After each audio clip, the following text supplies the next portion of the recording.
Alright, this is a first pass in a series of setting up a machine for claims-based authentication with the Enterprise portal. So this is the first intro video, and we'll do a few different parts to record the different pieces of what you need to do, because it's fairly fiddly to set up. So the first part that we need to look at is the infrastructure. So I'm going to go and set up this particular machine, which is my 6 machine.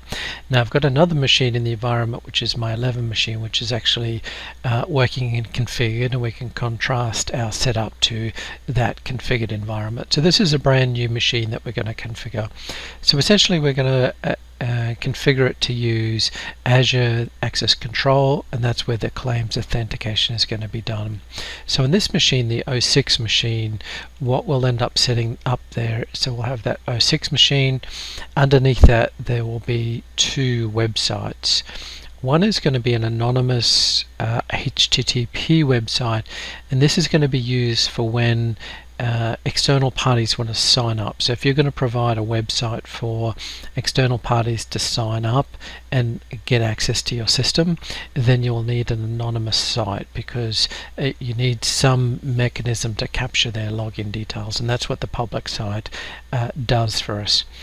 It has a connection to Azure ACS because you want to redirect over there, get them to log in so you can capture the identity information to store an AX to allow them to log on. So that's what the public site does for us. So we're going to set that up first.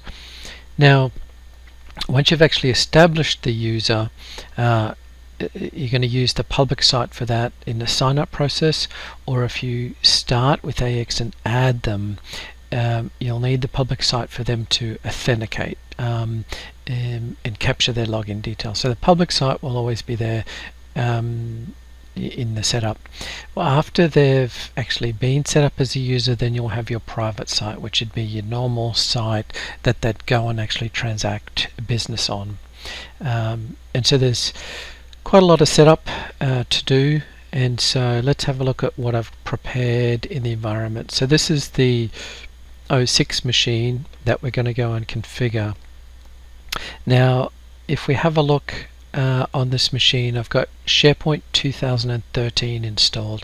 So it's important in this walkthrough, or this set of walkthroughs, I'm using SharePoint 2013. So the parameters would change if you're using SharePoint 2010, for example. So specifically I'm doing SharePoint 2013.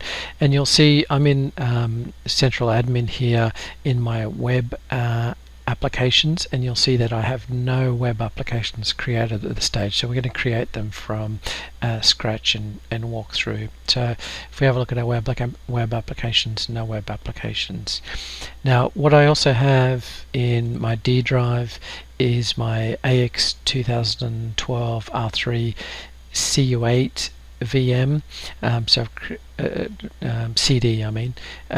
So I've created a CD that's got the CU8 update. So this is quite important, because all this setup for the Azure login pages that we'll access later is actually in CU8, and so I'll talk about that when we get through the setup.